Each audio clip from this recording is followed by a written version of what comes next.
A very good afternoon to you. Welcome to another episode of the Chick Chat right here on Tembisa Content TV.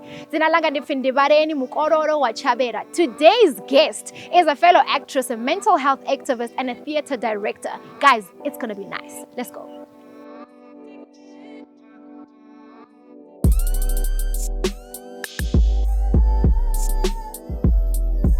I am joined by actress and mental health activist Ntombi Thabede. I know you're not used to people saying that name that way, but I love it. You know why? Because I think it's prophetic of who you are. Definitely. Yeah. Sure. Very big presence. There's something about your female energy that's very big and big. Like kids. But I love Oprah. How nice is it to know Oprah in the flesh? It's great. It's great. It's not as like Oprah, the big personality, because when she came to school, she was Mom Oprah, not Oprah. There's a difference between seeing Oprah talking with the hair and everything and seeing Mom Oprah jogging around Oleg. Totally different thing. And what's the difference? The energy is more mommy and more like, hi, I'm here to talk to you, and how you doing? You're 16 now. I know you probably have boyfriends. Like it's not. No, I'm speaking and I'm Oprah. So yeah. And how was your experience then? How has it shaped you to become the person that you are now? Oleg. My experience was great. It's the place I started finding myself, finding who I am. It's the place where I envisioned this Ntombi.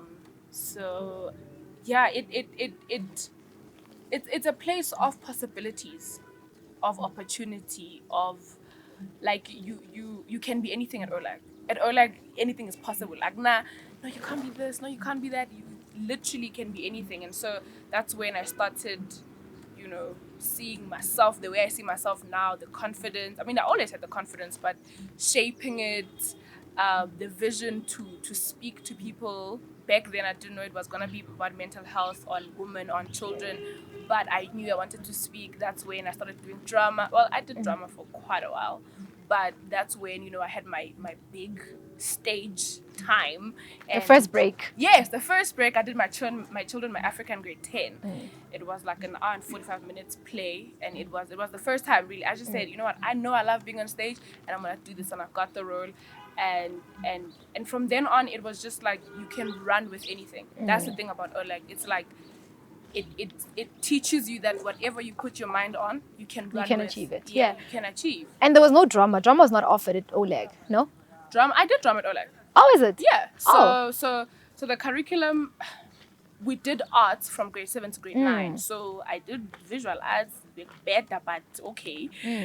We did dance, we did drama and music, right? And then in grade 10, that's when you're choosing a subject and they offered it. But because there wasn't like a lot of people that you needed at least 7 people to make a class. And we mobilized. And you did the thing. Yes. I think there was like 5 people that wanted to do it. And we needed 2 more people. And we got those people. But by the time I think we matriculated, there was about, 9 people in our drama class. Really? And yeah. Because what I heard was that drama was not offered. But you pushed through so much that you ended up like finding yourself in spaces where you could do drama. So we did like our annual plays, right? Where people like we do it in houses. And then I think the first class did it, the second class did it, the third class didn't. And then it sort of almost frizzled away. And then, Tina, we came and like, actually, some of us want to take it. And like I said, there was only 5 of us. And then we were like, okay, we better find people. And we pushed through. It's even with dance. Like there are people in my class that did dance as a subject. And I think when I was very tricky, but they were like, listen, we're going to do this. And they're like, okay, fine, do it. And I think that's the great thing about Oleg is that when you push hard enough and they always are for your dreams. I spoke to somebody who was quite close to you in high school, and she said that education saved you. And I want to know how education saved you. Education saved my life because I come from a place where not everyone is afforded quality education. Not everyone is able to make it out. I think it's every other person's story in a village or in rural setting or in the township, and so getting an opportunity like going attending OLAG then gave me an opportunity to even study further, where we come from situations where people don't even see themselves further than matric, and I was afforded an opportunity to go further my studies, and here I am. And you went to Rhodes University. Yes, that's where we met. Yes. And I directed a play that you were part of, which Yes. was Nyamani. And when we were exploring the piece, you said that there were parts of yourself that you felt like you needed to hide because of societal standards. Yep. Which parts of you did you feel the need to hide? I think I always wanted to over exaggerate some parts of myself so that people don't pay attention to my dark skin, don't pay attention to the fact that I'm a chubby fat person, because I was very fat when I was little. And so I did that with I grew up very confident, right, and very intelligent, and I was that girl in school number one. So I had to always do well. I had to always to overcompensate for the fact that I just don't want to be seen as the fat kid, the fat black kid. At least see something worth it. But in a society that we live in, even that is not enough. Absolutely. Even that is not. It's like it's gonna be like, yeah, well, mara. Yeah. But definitely. yeah. I also had to perform intelligence. Like Yep. I was really smart, but I also had to be there, out there, Yeah. so that people don't focus on the dark skin. Yeah. And I want to know if you eventually came to a point where you actually started celebrating those parts of you. It's a journey. It's I'm continuing every day to see it. I think the thing is that I got to a point in my life where I was like, you know what, this is it. This is the skin that is housing the soul that you are, that you love so much, the personality that you are, that you love so much. So just accept it. Yeah. It's not gonna change unless obviously you go and do stuff to yourself, which I didn't want to. And so every day, sometimes I wake up and I'm like, oh, you look so cute or whatever. Sometimes I'm like, not so cute. So that's why I'm saying it's a journey. It's like I constantly have to remind myself, because it's hard to undo 23 years of being told you're ugly because of your skin, right? So basically I'm looking at another 23 years to rewrite that narrative in my head, to say affirmations in my head, to look at my skin without makeup, with the acne scars, with this and that, and say it's still beautiful. So yeah, but it's a journey. Guys, I have a very funny story that I heard about you, right? And just before you come for me, she did say it's okay for me to speak about this on camera. Yeah. So I was researching you, and then somebody told me, Researching. I'm researching. and somebody told me that in grade 9 you were very, no, I can't date like a girl and Yep. whatnot. Yep. And then fast forward matric, the love of your life then as a girl. Me, I know the transition. Yeah, I want to know the alive. transition. Yeah. So this is the thing. You know this. I come from a very religious family, very Christian, very like, listen, kununkulu, Jesus, uti no, right? And I was also very much like that. And I've always been a very spiritual person. I was working on my relationship with God and very homophobic, very like, hi guys, you're wrong. And fast forward to grade 10. Yeah, grade 10, I'm like, oh Lord, something's happening to me. And it was a difficult time for me. It was very difficult because I was like, I can't deny what I'm feeling, but also like, God, like listen, I've been doing all this for you, and I've always been in touch with you, and I've always been a God person. Why are you throwing me under the curb like that? And funny enough, I came out of that experience believing in God even more, understanding that my life was planned by God. Everything that happens in my life is God.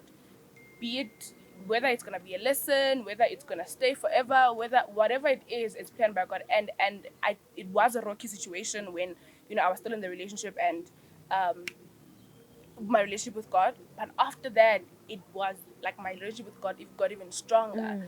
And now I'm like, listen, me now, according to me and my spirituality and my God, I am not judging anyone who loves same sex, anyone, or who loves anything else or anyone else. I just know that God made everyone. God loves everyone. Everyone is a person of God if you believe that, obviously. But yeah, I'm very grateful for that situation. I received a love that I never thought I'd receive in my life, and I got even closer to God after that. And the courage to pursue that was because of your 16-year-old niece then. Not really, not really. My niece, it like randomly came out to the family one day or something, because she has a couple of friends that were pregnant or whatever, and at home they were like, "Yeah, you're gonna be pregnant," because you know that thing of don't go with friends that are like that. And she was like, "Nope, it's not gonna happen to me because my person is a girl," and Hectic. it was I admire that courage. I admire that thing of coming out and saying, "This is me, and that's it. It is what it is." And that's when I was like, I mean, I haven't told my family, but like, if they see this interview, then that's that about that. But I valued big time her courage.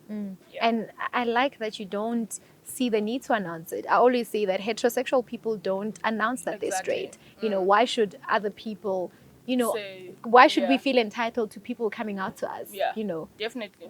Like, no one says, "Hello, hi, I'm Ntombi and I'm straight," or "I'm Ntombi and I'm."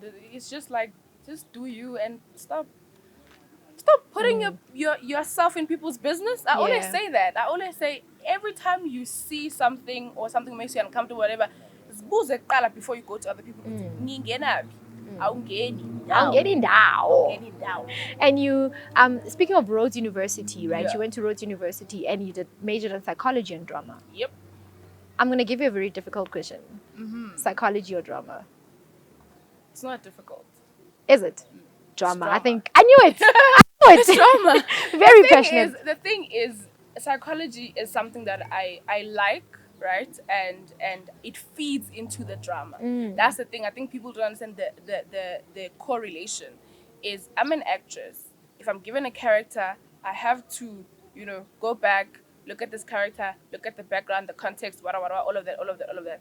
Psychology helps me understand the person I'm portraying. That's the thing. So, yeah, and also just helps me understand myself and other people. And Yeah. you can't when you act and you portray someone else, you have to understand other people. Yeah. And it has helped me with that a lot. And it does make the character a bit more richer when you Yes. understand the psychology behind every movement, every action, It Yeah. helps with the subtext also. It's Absolutely. like you are able to, so it definitely works together. Yeah. You are applying to be a counselor at the South African Depression and Anxiety Group. Yep. How's that going? I'm still in the application process, so I'm hoping that I get it. The thing that inspired me to apply there is my great need to bring mental health awareness into our community, into the rural and the township setting.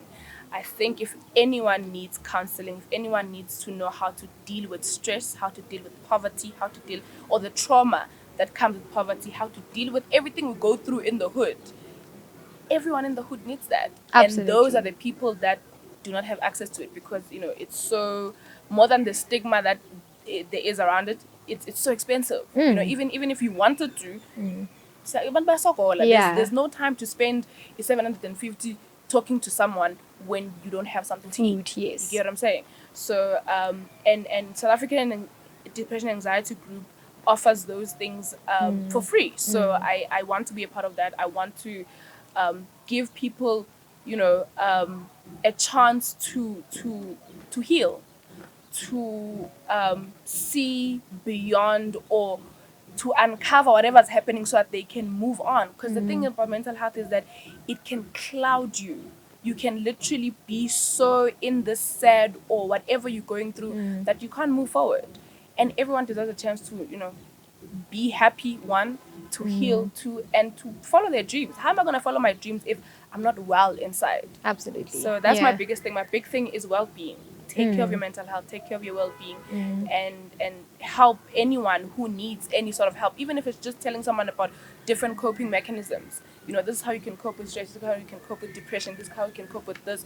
Even if you just lending an ear to listen to someone else. So I'm hoping that I get it, that so that I can be a part of that.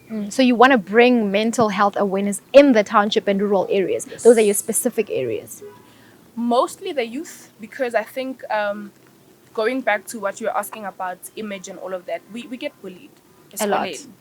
Right? You get bullied from grade R, grade 1, because you're fat, because you are this, because you are dark, because of that.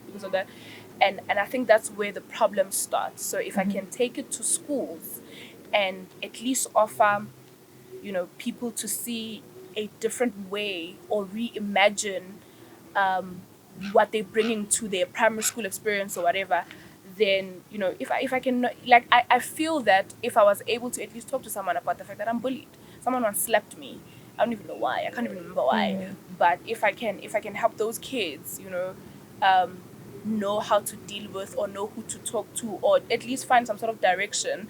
And in rural settings also, because in rural settings kunzima, kunzima in rural settings, and people have to do so much, and there's no time. There's always this thing ukuthi akunasikhathi sokuthi ukhale, sokuthi wenzeni, because you need to go get food, you need to make a plan. So if I can just get those things there, so that people, even in, because you can't stop people's lives, there's nothing you can do. People are trying, everyone is just trying to survive. In your survival, you know that it's okay to cry, because that's one of the things in the black community where you can't really do that.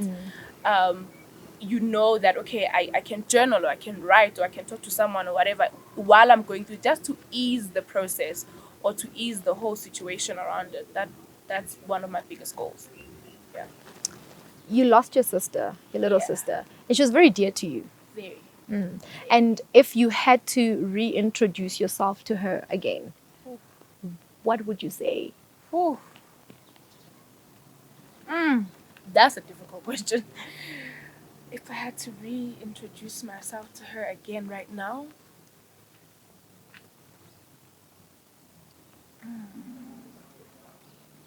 I need to think about that.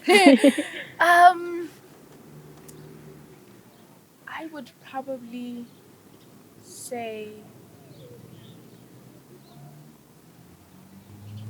I love you. I love you. I think coming from where I come from, and I think it's something that also happens in the black community a lot. You don't hear I love you a lot. You just know that people love you, and you just know that your mom bringing food to the table, your mom waking up at 3 to go to work is love. I think in that moment you don't think it is, but as you grow, you figure out that it is. But I didn't get to tell her I love her a lot. I did. That was the last thing I said to her when we last spoke, before I found out that she had passed. But I think just to keep saying it, so that she understands that whatever happens, whatever has happened, whatever is about to happen, this person loves me, this person's got me. Because I do feel that maybe she did feel a bit alone, because my sister was in school, I was at school, so she didn't have a direct siblings there. So yeah, I would say I love you and I got you. Yeah. And what does the future look like? For me? Uh-huh. Future is exciting. The future is very exciting. I as you know this, I am an aspiring actress. An actress. Not aspiring. She's an actress. Yes, but I've directed her. I know she's an actress. Yeah, actor, guys. I want to. I'm currently in corporate South Africa. Hello. But that's not where I'm meant to be. I know I'm meant to be telling stories. I know I'm meant to be acting.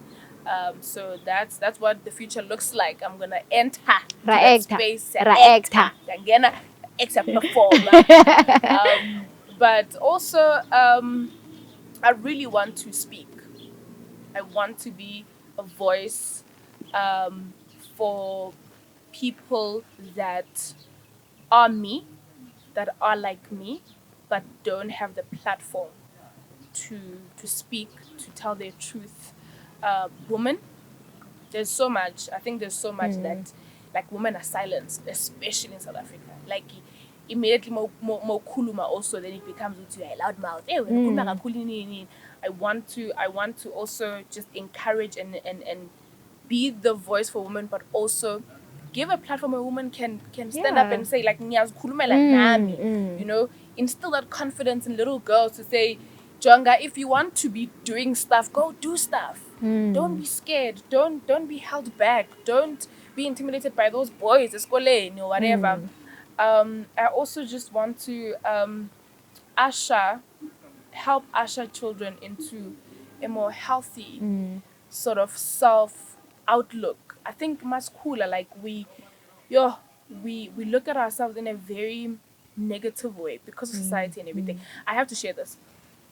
So last year I was directing at the National Children's Theatre, and it was a workshop to play, and I was directing that with I've done like around 10, and we went into the self-image thing, and there was a cute little chubby girl just like me who was part of my cast, and we went into, you know, all those, and she told me that she doesn't like looking at herself in the mirror. It broke my heart. It broke my heart, and I knew I was her. I knew we had that connection together. And every time I came, funny enough, she'd say, "Yo, ma'am, umuhlenjani," right? Oh. And then and I asked her, so what is it that you don't like? And she's like, I don't know. And that's the thing that broke me, because I'm like, how is it that we are brought up in a society that basically tells us to hate ourselves, but we don't even know why? You know, she just said, I don't know, I just don't like what I see. And the next week when I went for rehearsals, I brought a picture. Literally, when I say even like, especially when I brought a picture to her and I was like, look, guess who this is? And she was like, who's this, ma'am? I'm like, it's me. She's like, oh my God, we look alike. And in that moment, I hoped that her thinking that I'm beautiful, seeing me looking like her, would then let her understand and know that she's beautiful too. So that was also a moment for me where I was like, you can't because you know what, that girl probably won't take opportunities, probably will hide in the background. She won't live out her full self because of this image thing where she doesn't like. How do you go to people and say, this is me and I'm standing in my truth, when you don't even like yourself? You understand? So that's why it's so close to my heart, Ntombi. I want to work with children. I want to instill confidence, self-belief and all of that. And those people will obviously eventually, hopefully, grow up to be women that we need in society, that we want in society, unapologetic, just living their lives, being happy and doing what they want. Yeah. I think we have a lot of work to do just in terms of teaching young kids to celebrate their blackness, you know, because it starts at a young age. You know, primary socialization is so important. These kids don't forget the things that they are told when they're young. And I love that you're working with kids, and I love that you joined me today. Thank you so much for coming through. Really enjoyed myself. That is it from me and one of my favorite actresses.